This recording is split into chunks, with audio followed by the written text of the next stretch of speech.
Thank you, Rabbi. I'm all set with Mishpatim, which will Okay, come right well, after you do we'll yours. do the we'll do the blessing, and then we'll turn it over to you and your telescope and your text. Okay. Okay, All thank right. you.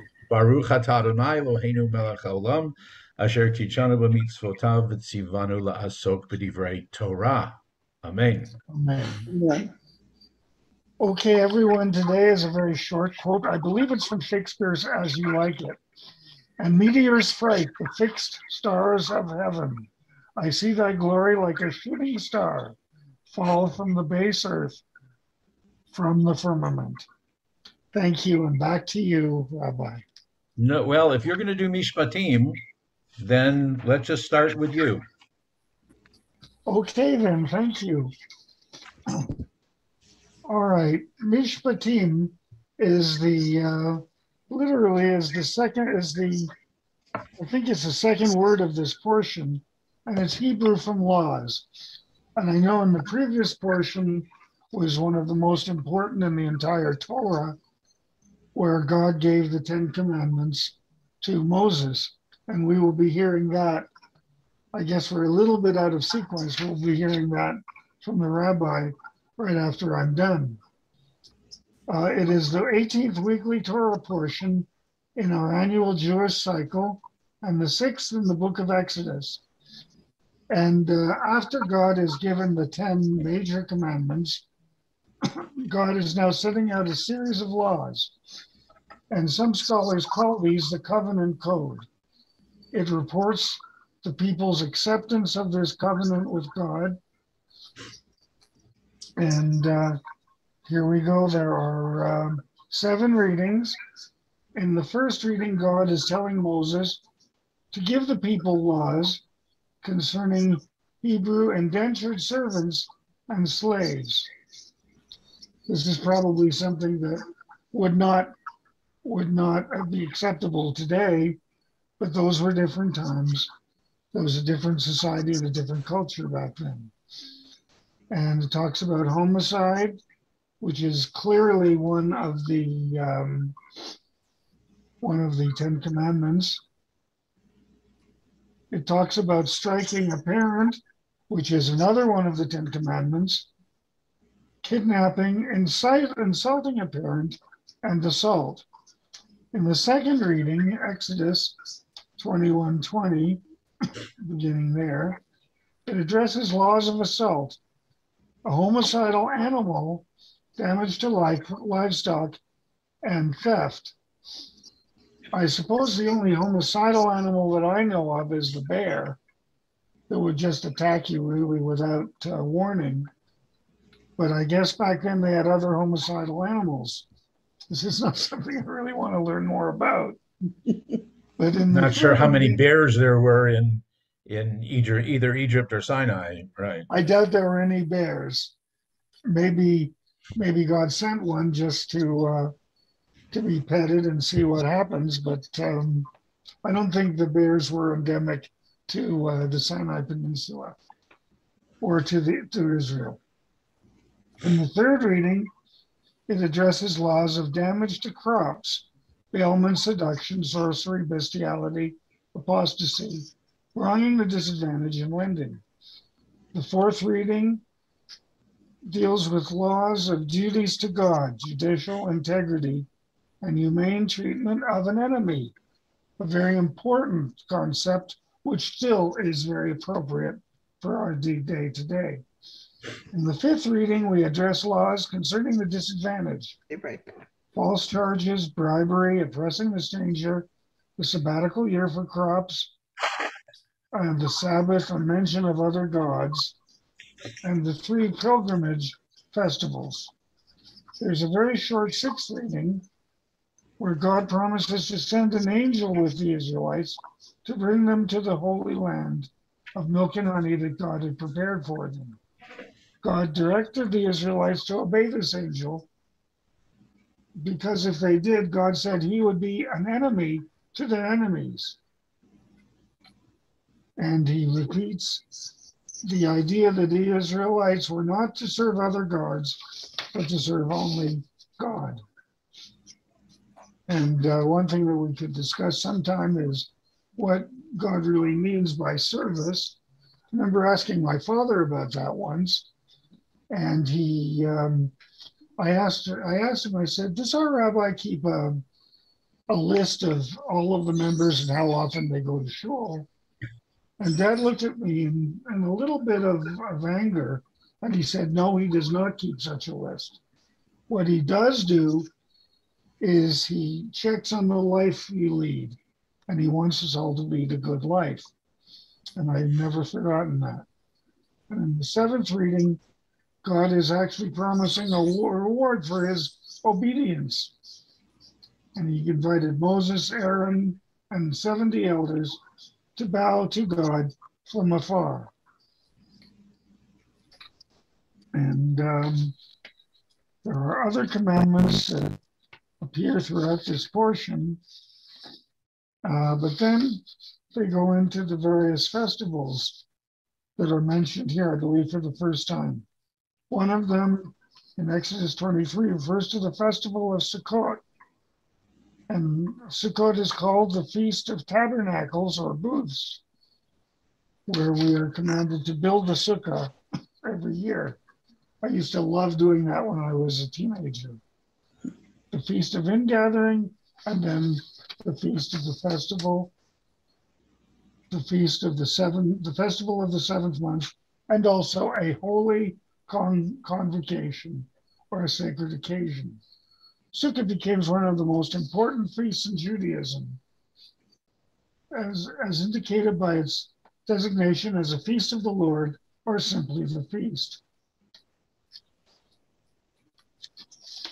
And there are a number of commandments that appear in this portion.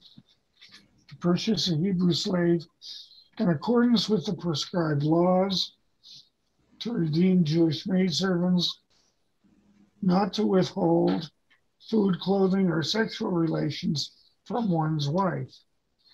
It's a little complicated sometimes. And the courts must execute by strangulation those who deserve it. I'm glad we don't do that anymore. And we go on celebrating Sukkot.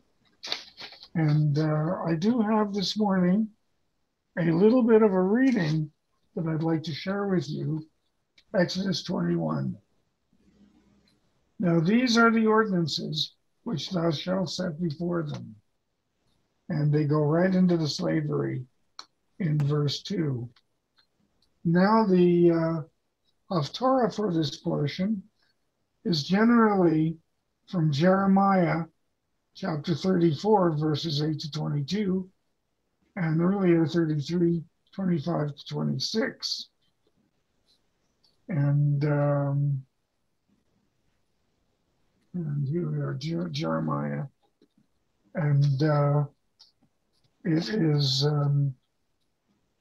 is chosen because of its relation to the actual portion.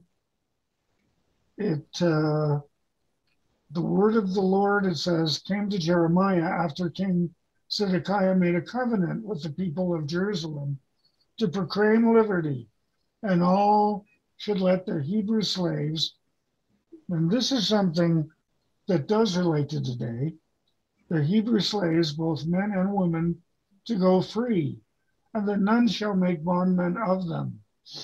And that goes all the way back to Jeremiah. It was repeated on the 1st of January, I believe, 1863, when President Lincoln signed an executive order declaring all the slaves in the United States free people. And that led to our Juneteenth celebration that takes place to this day. And both the portion that we've just studied and the Haftarah address the law requiring the release of these slaves. And they use the words Hebrew or Ivri, or slave or servant, Ived, to free, Koshi, and covenant, Brit. And we just end with, when the portion is read on a Shabbat Rosh Chodesh, if such Shabbat is not also Shabbat Shekalim the Haftorah changes, becomes one out of Isaiah chapter 66. And on that brief summary, I hand it back now to our good and wonderful beloved Rabbi, Rabbi Norman. Thank you. Thank you. Thank you to, and thanks to the Canadian for citing American history. I appreciate that. I appreciate that. Three quick comments about Mishpatim before we go ahead. Um, and David, I'm sorry if there was a misunderstanding. Mishpatim is the portion right after the Ten Commandments in Yitro, and we did that last time. So we're moving on ahead in Okay, so Exodus we are in order. rather than going back. We're not out of sequence. You're right where we should be.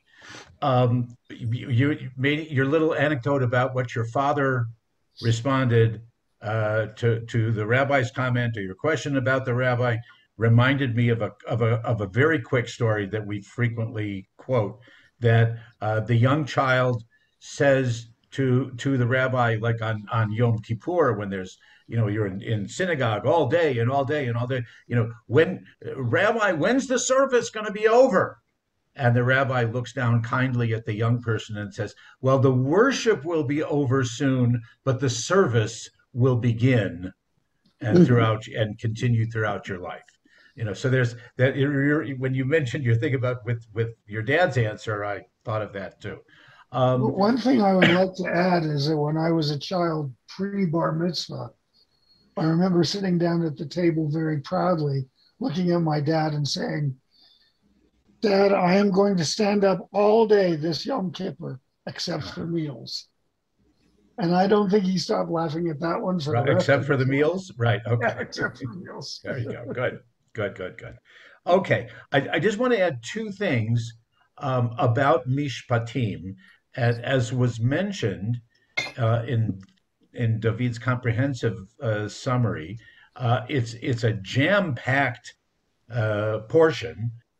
Includes a lot of chukim, which as we go through the day, I'm going to translate more as instructions as much as laws and ordinances. But David mentioned that there's something about the way we should treat our neighbors' property, our neighbors' beasts of burden, oxen, cattle, whatever it might be. Though that description of torts and damages, if you will, is picked up then in the Mishnah and in the Talmud, especially in the tractate called Baba Metzia, the Middle Gate. And when you study in a yeshiva, when you study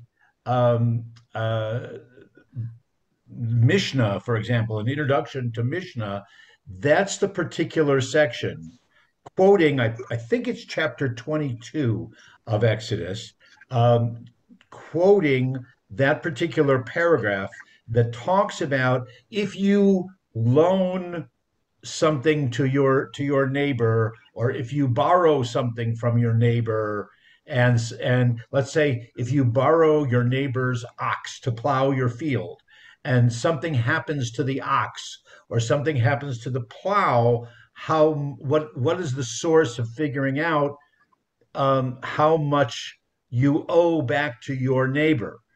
And at first you think, well, what do you obviously you owe the value of the ox, or the value of the plow. I mean, later on in a penalty situation, it talks about eye for an eye, tooth for a tooth. So if you're responsible for something, you have to pay your neighbor. But then they go into page after page in a discussion of what was the initial conversation between you and your neighbor. In other words, if I'm trying to plow my field by hand, my neighbor comes over to me and says, Norm, why you doing wasting such energy? Use my ox to pull your plow. Oh, John, I couldn't do that. Oh, please, it's my pleasure. Use the ox. And then if the ox is plowing my field and breaks its leg, am I still responsible on the same level, because it was my neighbor who came to me and offered it, not that I went to him and and ask to borrow it. So that's the whole introduction to Mishnah and the way that the rabbis deal with all the intricacies of Jewish law that comes out of Torah when the Torah is not that explicit. So I wanted to point that out because it's a fascinating kind of process. The other thing that I remember from all my years as in congregational work is that there's also the chok, the instruction or the suggestion. It's not really a mitzvah. It's a way to behave versus your neighbor or versus a slave. That if there's a loan, if you've given a loan to a neighbor or a slave and you've taken his shirt or something of his property in pledge, in deposit, and certainly you can't charge interest. That's why we have the Hebrew Free Loan Associations. Can't charge interest, but you can take a pledge, but you still must return that pledge at the end of the day, because after all, this may be something that was his only warm shirt, and he wouldn't be able to sleep comfortably. So you have to treat him humanely and give back at the end of the day whatever he may have given you as a deposit. Okay, Rabbi, one thing I would like to add sure. about your comment about the Hebrew free loan is that my grandfather, for decades, was president of the Montreal branch of the Uh-huh. Hebrew Free Loan Association, and he loved working there. He Oh, loved. absolutely. It's every middle-sized to large Jewish community in North America that I know of, and probably in Europe also. And they used to certainly have it in the small communities in the shtetls in Europe. Has a Hebrew free loan society, and it's a real.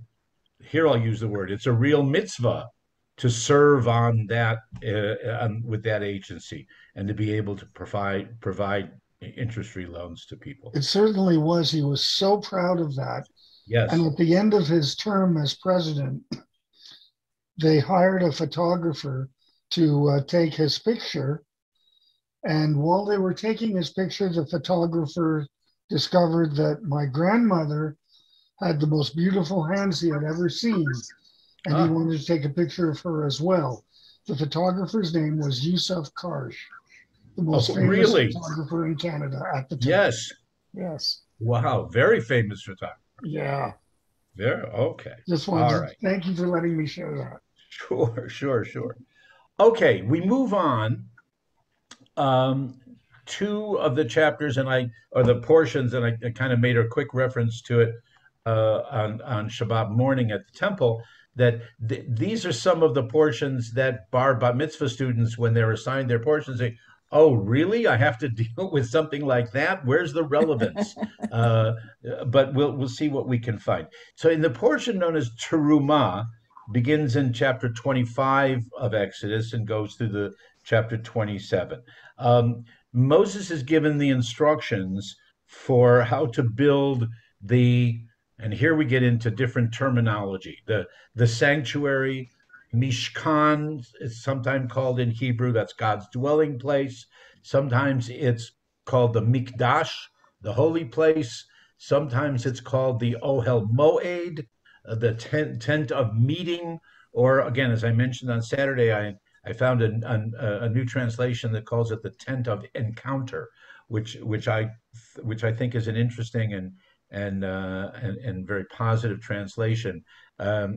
Basically, it was the headquarters tent for the people on their march. It served both politically, judiciously, religiously, and militarily.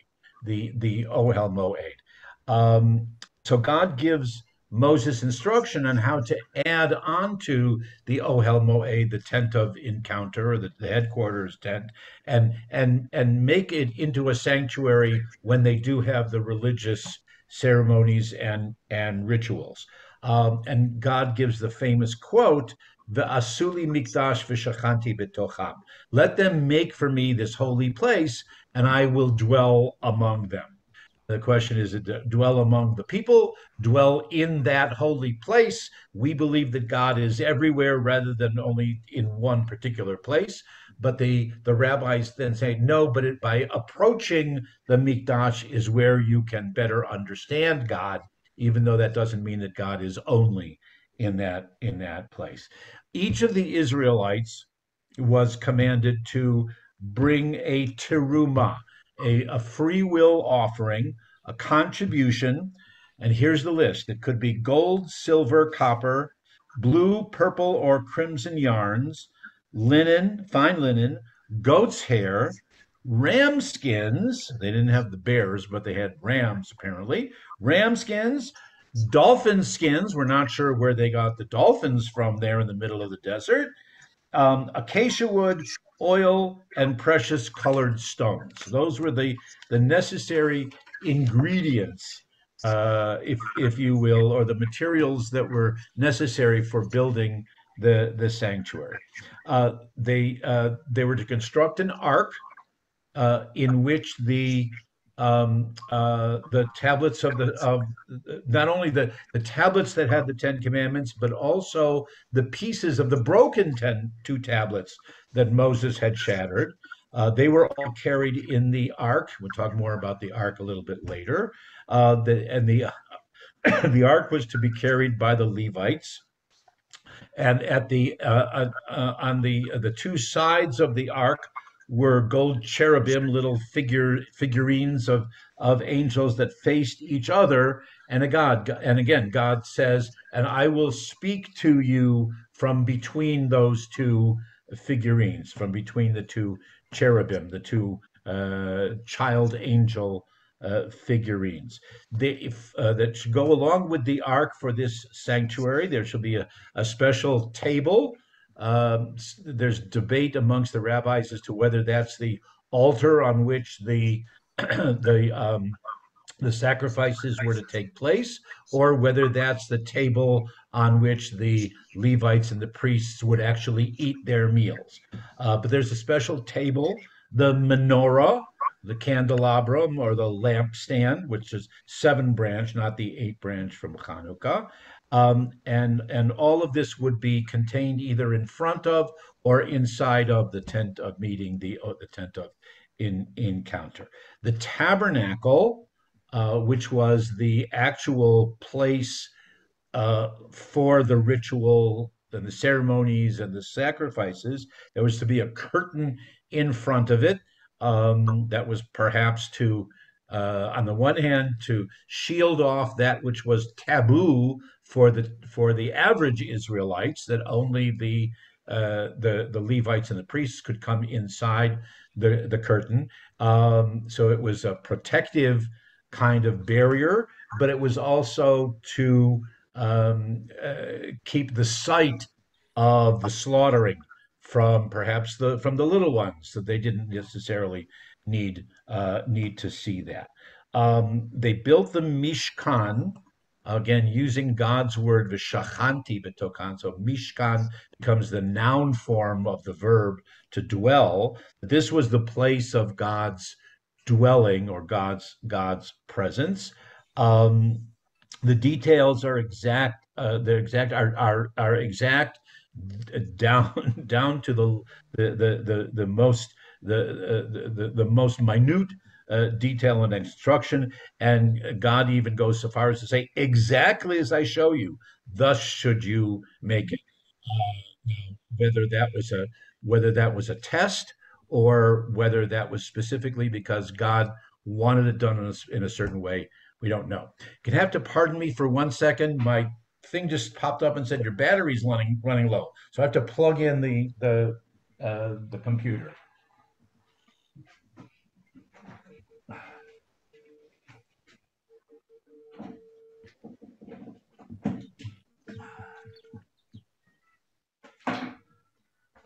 Let's see if this works.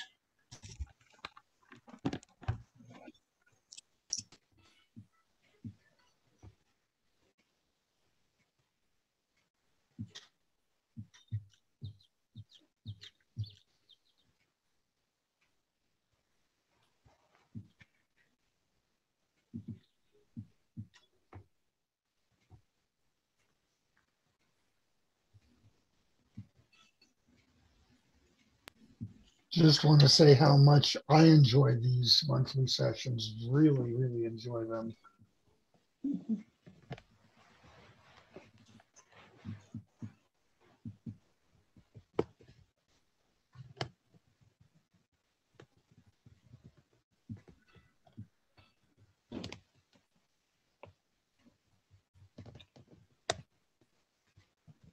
David, had you ever considered having Zoom meetings yourself? I'm back. Yay! No, I That was haven't. I'm strange. not too good at setting up meetings. But anyway, the commercial is over, and now we Okay, the return commercial is over. to the Okay, rabbi's. we're back. We're back. Um, Not sure why the battery went low after only half an hour, but that's something else we'll have to figure out. Okay, the next portion is Tetzaveh, which is the portion that we read Saturday morning at the temple, 27th, the end of the 27th chapter of Exodus through the 30th chapter. And as we said, it's the one chapter in the four books of the Torah where Moses is the character, but Moses' name is not mentioned in Tetzaveh at all, as if to emphasize that all of these commandments, all of these laws and instructions, all these ordinances or practices are for all the people, Kol B'nai Yisrael, as opposed to just for Moses to decide who should be listening, who I'm going to address, who I'm going to check up on, and make the list, like David's father, of who was doing whatever. Okay, all right. So all are commanded in one way or another to participate in the rituals. Although we know that the Kohanim and the Leviim, the priests and the Levites, had special roles, but all the people participated, even if it was only in a small symbolic gesture. And they were all reminded that at Mount Sinai 2 weeks ago, they had all said, it's actually in the beginning of Mishpatim that David was talking about, the people had all said, Na'aseh v'nishma, we will do as we have been commanded to do. The first symbol that's talked about is the Ner Tamid, which we have today. It's the one thing from the wilderness experience, the Mishkan or the Mikdash or the holy place. It's the one thing that we still have in contemporary synagogues that dates back to the times in the wilderness. Yes, in some synagogues the Torah scroll was dressed the way that the priest might have had. There's a special cover, a tunic. There's a special headdress or crowns. There's a special sash, but it's not universally the same, either the same colors or the same size, whatever. Whereas a ner tamid specifically recalls the commandment to Aaron and his sons to kindle a light regularly. Now, it doesn't mean eternal. We translate it these days as eternal, and that's a whole other discussion for another time. But it really means regular or constant. The priests were told to light it from me'erev ad boker, from evening until morning. Um, but again, now as we like the Ner Tamid as a constant reminder of not only of God's presence in the sanctuary, but also a reminder of our history to the children of Israel in the wilderness. Aaron and his sons are appointed to serve as priests, and we were joking on Saturday that there seems to be some kind of a linguistic connection between the Hebrew word kehuna, which means priesthood, and the Hawaiian word kahuna, which is which I translated as the head honcho of the Hawaiian culture. They are to be anointed as priests, and Here we go into a little bit of a side digression. If you did not know, the word for anointing, which was the ceremony not only for the priests but for the king, for a judge, for a leader of the people, for an elder, an anointing with holy oil on the head. That procedure in Hebrew is Mashiach. One that's to anoint is limshoach, is to pour oil, limshoach. And that's the source. Mashiach is the source of the English word Messiah. So in early Christian history, they took the word Messiah to indicate specifically only one person, son of God, whatever, who would be anointed to serve as king, priest, leader, judge, conqueror, whatever. Whereas in the Jewish community, many people were Mashiach. Many people were messiahs. Let's say that with a small m rather than a capital M to make the difference. So they were all the priests. That's Aaron, his sons, his four sons, and all of their descendants. And the Levites were all anointed as priests. They were to receive and then wear special uniforms, and there's exact descriptions of those uniforms in the Torah portion as well. The high priest, the Kohen Gadol, uh, the high priest, that's Aaron when he was alive, and then Eleazar after him, et cetera, et cetera, et cetera. They wore an ephod, call that an apron or a vest kind of material that was multicolored. It was to, on the one hand, it might have been just to stand out, so everyone knew that who the high priest was, as opposed to the secondary level of priests. I don't want to call them I don't know if they qualified as assistants or associates, if they had tenure or not. But the high priest wore a multicolored ephod. It also might have been reminiscent of, remember, Joseph, who had a multicolored coat also. The straps of that ephod contained stones, that each stone was inscribed with the name of one of the 12 tribes. There was a choshen, a breastplate of silver or gold that was worn over the tunic, the ephod, not the tunic, the ephod, the vest. Also, that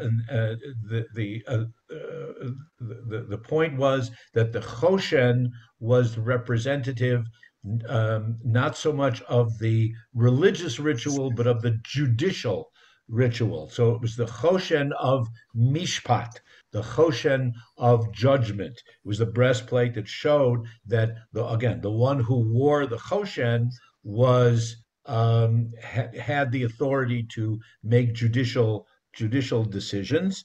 I kind of think of like, if there's a certain hat that in ancient in cases, and again, those who know Shakespeare or whatever perhaps might know that there was a certain hat that the judge would wear, as distinguished from the crown that the king would wear, or the special kind of a conish looking hat that that someone else would wear.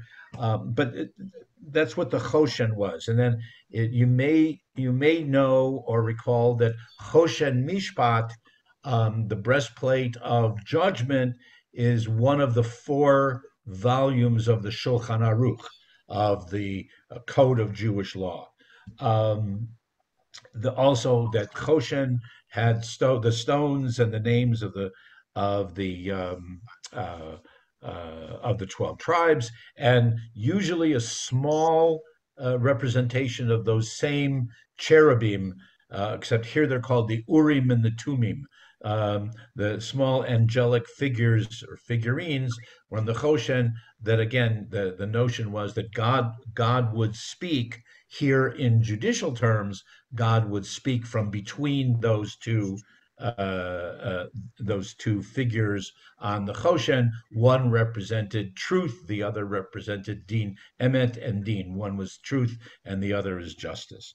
There was the priest also wore a big robe, fringed tunic with the special sash, and like I said, that's what we try to carry on in many congregations with the Sefer Torah, with the Torah scroll, and a special headdress or crown that was unique to the priests and their level of the priesthood. There was a special sacrifice that marked this particular ordination ceremony or anointing ceremony, offering a bull and various rams, and the ceremony was to last at least 7 days, and that will be an important fact to remember for when we get into the book of Leviticus. When we talk again about the ordination of the priests from the point of view of the Levites and the priests, because the scholarly understanding is that Leviticus was written by different authors rather than the Exodus story or the Numbers and Deuteronomy sources. Okay. The last portion is the portion that we read this week, Kitisa, which is, without knowing the name of it, probably one of the most well-known, as well as one of the most referred to in positive or negative terms of any of the anthologies, any of the collection of stories in the Torah. It's if you remember the old coffee company, chock full of nuts. This is a chock full of stories, experiences, incidents, problems, encounters, lessons, insights, and on and on and on and on and on. We could probably spend several hours just talking about this particular portion, and I'm sure that we will on the Saturday morning group. Yeah. when we arrive there. Kitisa, the name of the portion usually derives from within the first several words of the paragraph, the first paragraph of the portion. Kitisa here in this sense means when you lift up or when you count. So it introduces the notion of the Israelites having a census. Now, they needed a census for a certain number of purposes. They needed a census, one, just to find out exactly how many came out of Egypt. They needed a census to know how many able-bodied young men would be able to serve in the military in defending the people in their march. They needed to know how much money they were going to get in temple dues. And literally, they're talking about temple dues, is that everyone, male, female, 20 years and up, was responsible. They were being charged dues of a half shekel. Now, how much a half shekel was worth in those days, I really don't know. But this is obviously a different author or narrator than what we encountered 2 weeks ago, who said that everyone should bring their own free will offering, whatever they could. Well, now a little bit later on in the wanderings or in their establishment of the rules and regulations and the bylaws of the community, now everyone from 20 years and up was responsible for a half shekel. Okay. A man named Bitzalel, the son of Uri, the son of Hur, from the tribe of Judah, which was the largest tribe. Bitzalel was named as the artisan in charge, the chief architect of all the holy things that were to be built. He had an assistant architect or artisan in charge, Oholiav, son of Achisamach, who was his assistant. They're called by name and they're referred to several times by name. Their job appointed by God to Moses, is that they should fashion all of the furnishings, all of the vessels, all of the garments, everything that was necessary for avodat hakodesh, for the holy service, holy worship. And then just kind of thrown in there in the middle is just a kind of a reminder. Now, and again, sometimes in Torah study, when we're with small children or at summer camp or whatever, we use this. Oh, incidentally, somebody comes running up in the last minute and says, "Hey guys, guess what? The sun's setting. It's Friday night. It's Shabbat." Oops, we all forgot. And so you need a reminder that there's Shabbat. So just they're in the middle of all of this, all of these instructions. There's and don't forget Shabbat. Shabbat is an oat hila olam, if you remember from when we sing Vishamru. It's a sign forever between me and the children of Israel, between God and the children of Israel. It's just kind of added in there as a footnote, but it's a very, very important. Okay, so the stage is now set, but it's almost like the last two portions of Teruma and Tetzaveh were just kind of added in there parenthetically between the portion that David was talking about, Mishpatim, which was still when the children of Israel were at Mount Sinai, and now we come back to that same place. So it's kind of we kind of close the parentheses on this editorial insertion and go back to the story, the narrative, for a while, rather than all of the chukim and all the religious and ritual practices. And what's the story? The story is that of the golden calf. Okay. Now, I want to read for you. This is it's quoted here in my teacher Nechama Leibovich's book of commentaries on the Torah, but here she is sharing the explanation of why the children of Israel would fall prey to this sin or mistake, whichever way you look at, of the golden calf. And this is the explanation of Yehuda Halevi. Now, Yehuda Halevi was asked by the leader of the king of the Khazars in the Middle Ages of how the Jewish faith could reconcile the moral greatness of the Jewish people with the sin of the golden calf. So here is how Yehuda Halevi, which if I remember correctly, is like in the 1200s. This is how he answers. All the people in those times, meaning the times of the children of Israel, all the people in those times worshipped images. Even the philosophers who demonstrated the unity and existence of the deity were unable to dispense with an image to which they directed their worship. They explained to the masses that this image attracted some divine quality to be shown the same reverence we give to our holy places.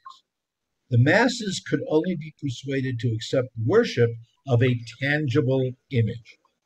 The children of Israel waited for Moses to bring them down something tangible from his communion with the Almighty as the top of Mount Sinai, as he had promised them, so that they could focus their worship on the lines of the pillar of cloud and pillar of fire which accompanied them on their departure from Egypt. The people had heard the 10 Commandments. Moses went up the mountain to bring down the tablets and make them an ark to constitute for them a tangible symbol containing the covenant with God.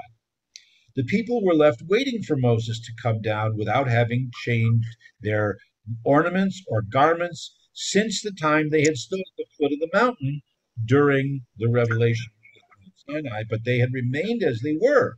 They waited for Moses, for he was 40 days overdue, not having taken with them any food, having left with them the intention of returning the same day.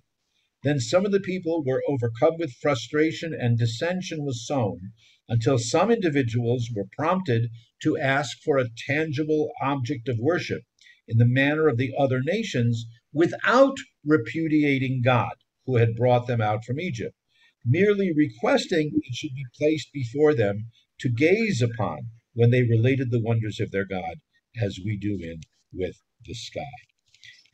In other words, Halevi, in his defense of the people, saying, well, everybody had visual images. Everybody had some tangible thing that reminded them. They weren't worshiping the idol. They were using the idol as a symbol to remind them of what had happened in their past. Whether we agree with that or not, but I found it interesting to see not all of the commentators are critical of the children of Israel for creating this golden calf while Moses is on top of the mountain for more than 40 days. Okay.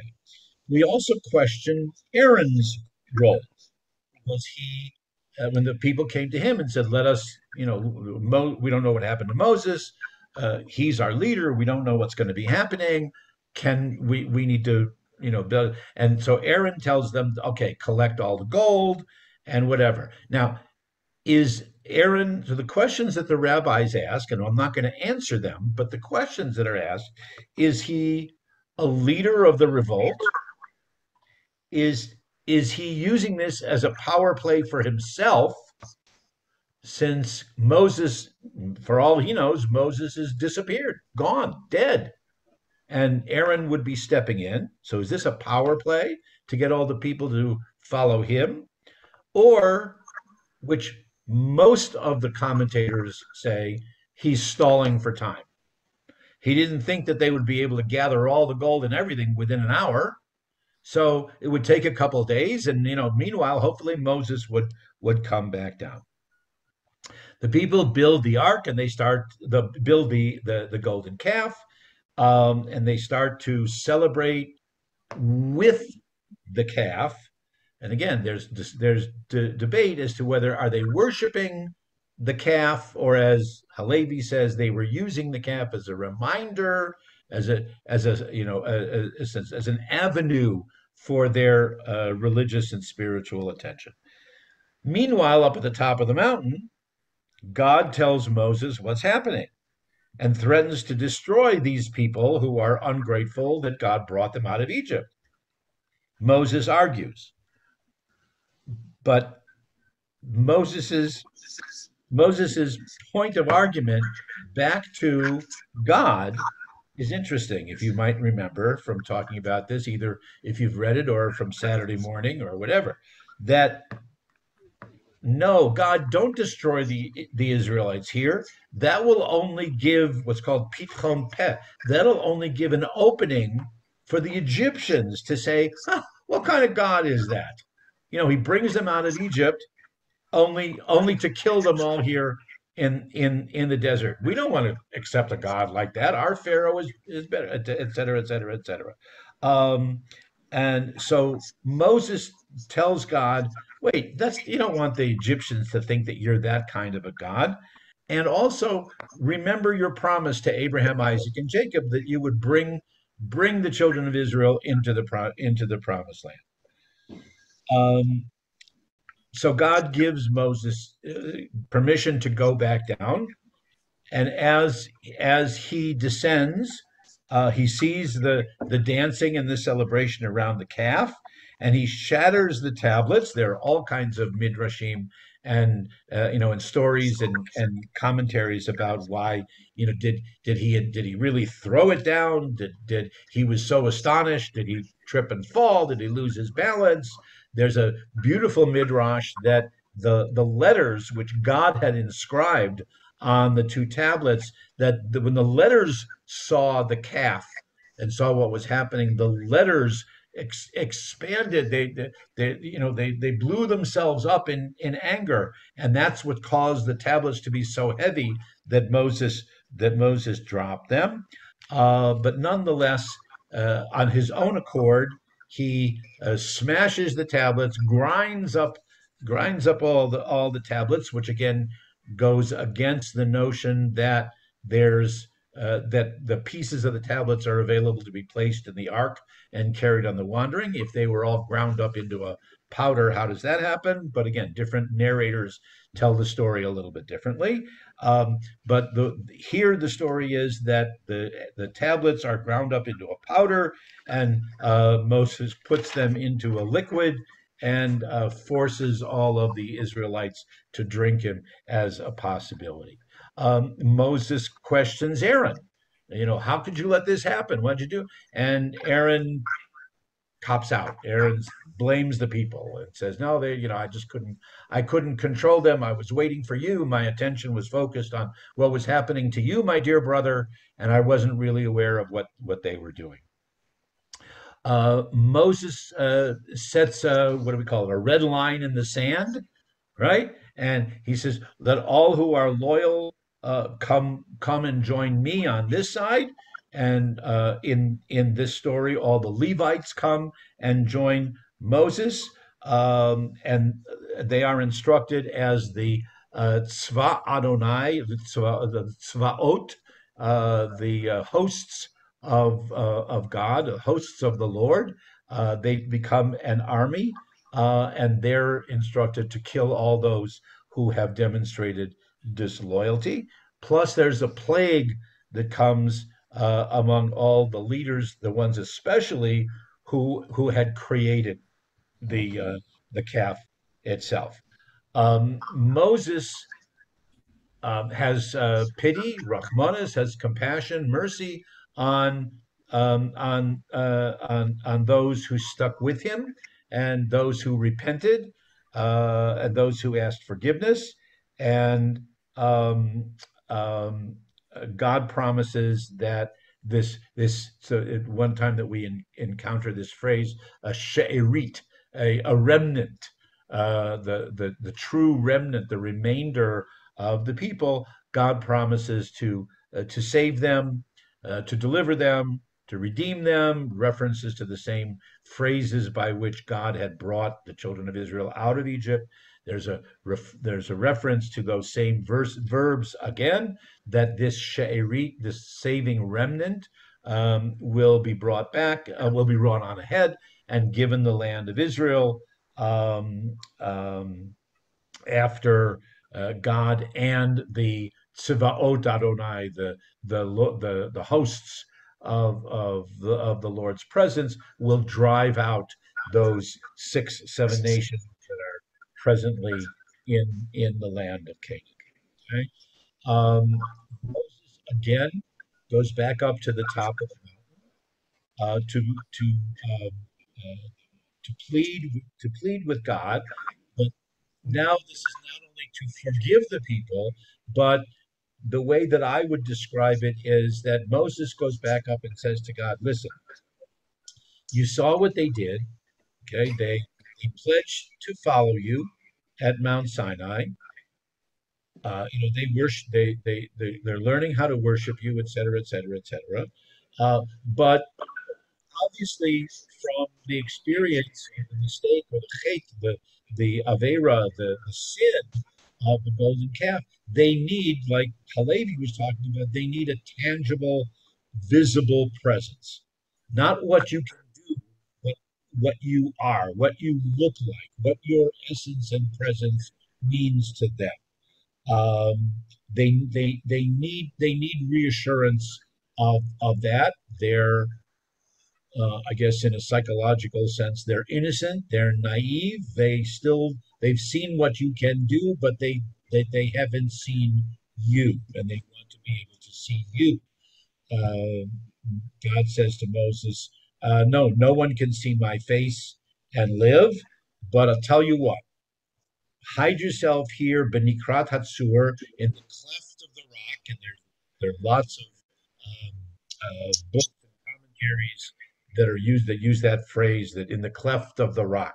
And so Moses, place yourself there, hide in the cleft of the rock, and I will make my presence felt to you as I go past, And once I pass, then you can come out of that hiding place and you can see, don't take this the wrong way, you can see my behind. You can see me from behind. In other words, you can see what I do, what I have done. Okay, that's the way we're supposed to understand God, by recognizing that there is a presence, even feeling that presence. As we, even if we're hidden, we can feel God's presence, referred to as the Ruach Elohim, or the Shekhinah, the Spirit of God, or God's presence. We can feel it as it goes past us, as it's part of our lives, but we can only see God has been present and done. That's the way, certainly, that the classical philosophers, and that's the way that most Jewish theologians, even to the present day, describe that particular series, that particular experience, if you will. Um, Moses says, "Okay, got it. I'll teach the people that way. Can we, one more little thing? Can we, although there will be many more little things afterwards, but one more little thing. Can we redo those 10 commandments?" And God says, "Okay, find two more tablets of stone, but this time you're going to write them.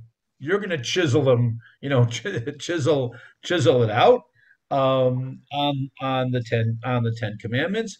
But before we do that, I want you to memorize a phrase." Literally, I mean, I'm adding my own little commentary here, but I want you to memorize a phrase. And God God introduces himself.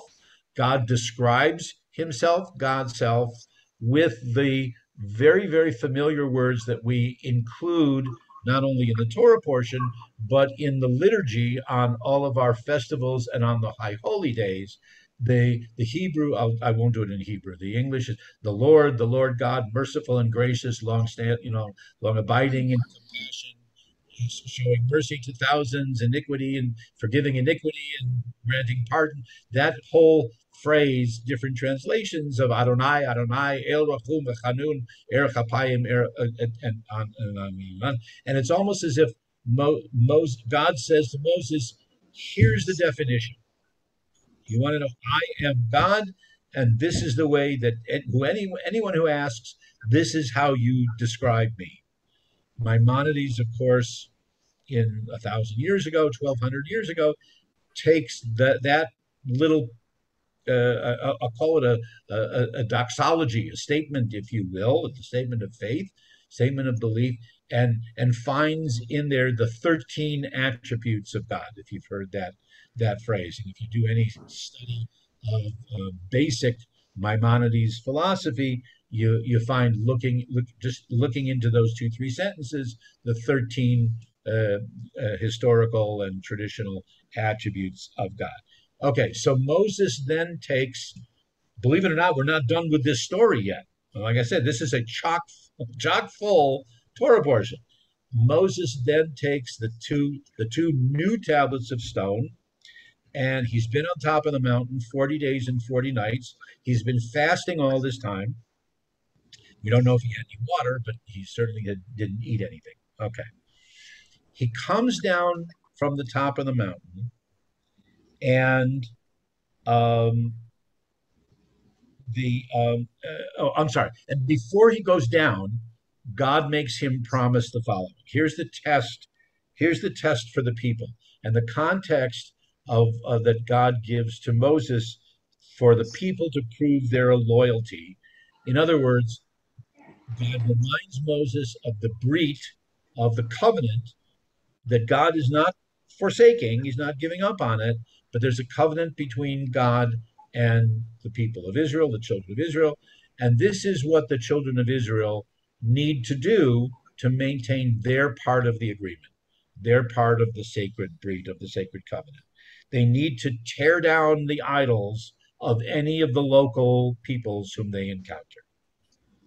They need to not intermarry with again, it's 6 or 7, depending on which list you see, with any of the locals within the borders of the promised land, the Hittites and the Jebusites and the Amorites. You're not to intermarry with those. You're supposed to tear down their idols.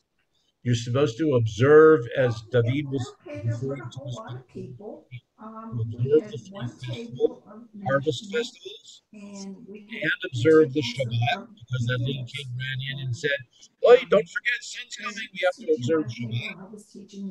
And especially in the springtime, you have to bring the first fruits, the first choice fruits of the produce and of the harvest. Oh, yeah. And one more thing that was mentioned also a couple of weeks ago: don't boil a kid in its mother's milk, which is the source of the whole issue of kashrut, of milk and meat and preparing, et cetera, et cetera, et cetera. It's mentioned several times in the Torah. This is the second time. It's almost as a reminder, but it's given as much importance here. And it's why kashrut has been so important historically throughout Jewish times and places, because it's given as much importance as tearing down all the altars, observing the three festivals, observing Shabbat, et cetera, et cetera, et cetera. Okay, last part of the story. Moses writes the 10 Commandments on 2 new tablets, fasts for 40 days, then comes down from the mountain, and the text says, Moshe lo yada ki karan or basaro. Moses didn't know that his flesh radiated. Literally, there were rays. Karen is the Hebrew word for a ray. That there were rays coming off of his skin. In the simplest of terms, taking it into the most secular way of understanding it, he had a very bad sunburn. He'd been up on the top of the mountain in Mount Sinai for 40 days, 40 nights, no sunscreen, whatever. And as he came down, his face was probably not only very, very red, but probably blistering and very frightening to look at. The people hadn't seen him for 40 days, and they might have thought that this was a punishment, this was a skin disease, or whatever it was. And so Moses, not knowing, then when his brother Aaron and Joshua came up to meet him, they said, "What happened to your face? We better cover up your face, otherwise you're gonna scare everyone." And so Moses put on a veil, or some kind of a covering of his head and of his face. And then they go into some questions as to whether or not, when he would keep that veil on, when he would take the veil off. It all depends on how you read the particular sentence, because it can be read in both ways, of either that he took it off when he went into the tent of meeting, the tent of encounter, to talk with God, and he kept the veil on every other time, or he put the veil on when he was with God, but took it off when he came outside. We're not really sure which way it is supposed to go.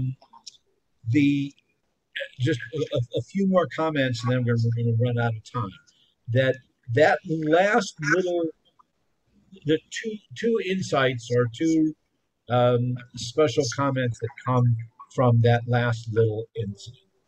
One is that is the source, and some of you might know this, that is the source of the stereotypical statement that Jews had horns. Okay?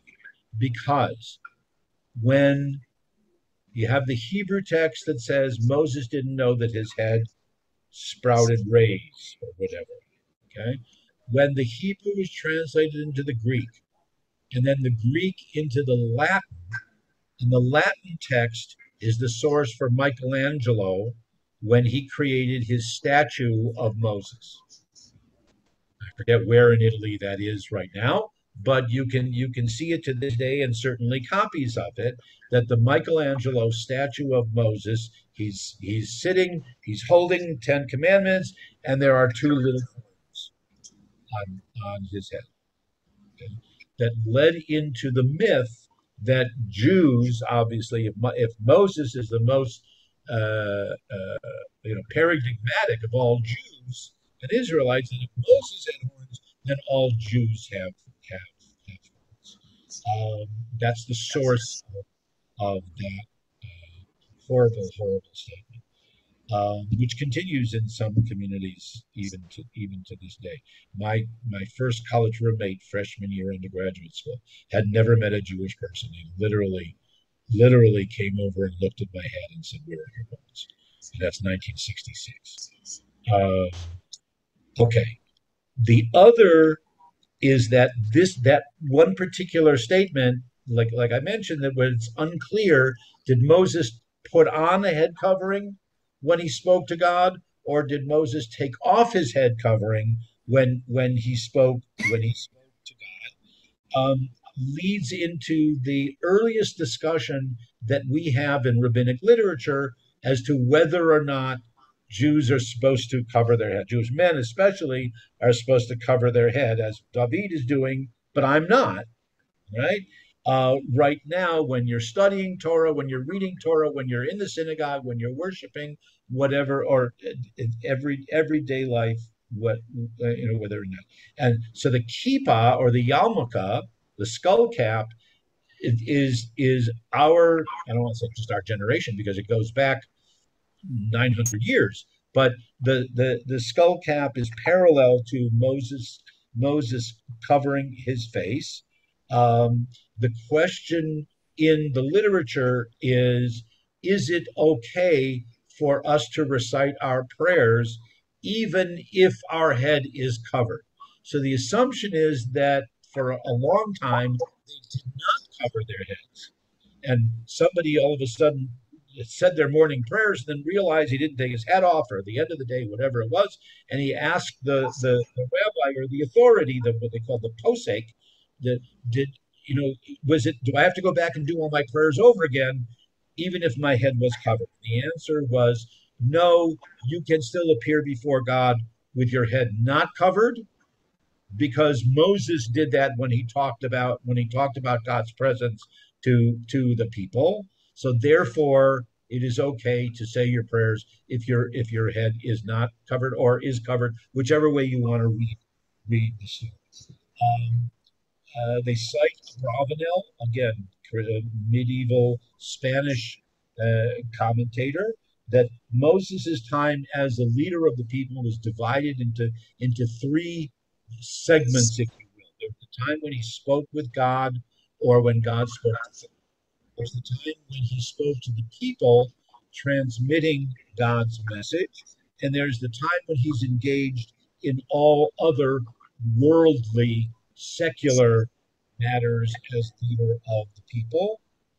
And in a Bravanel Spanish interpretation of the story of the his veil, he only removed the veil when he was involved in number three, when he was involved in secular matters.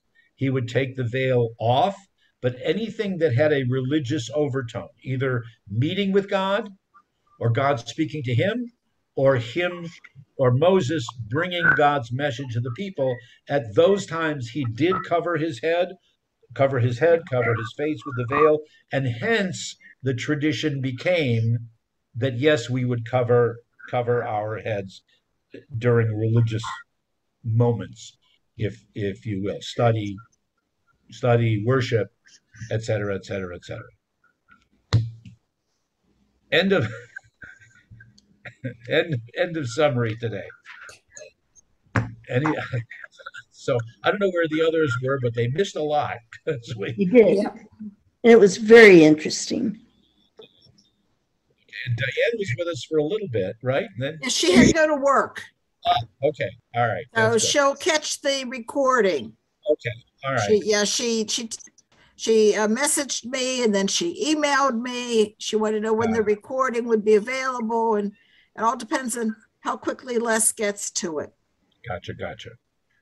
Okay. Well, I thank everyone today. Happy Valentine's Day to those who are so celebrating.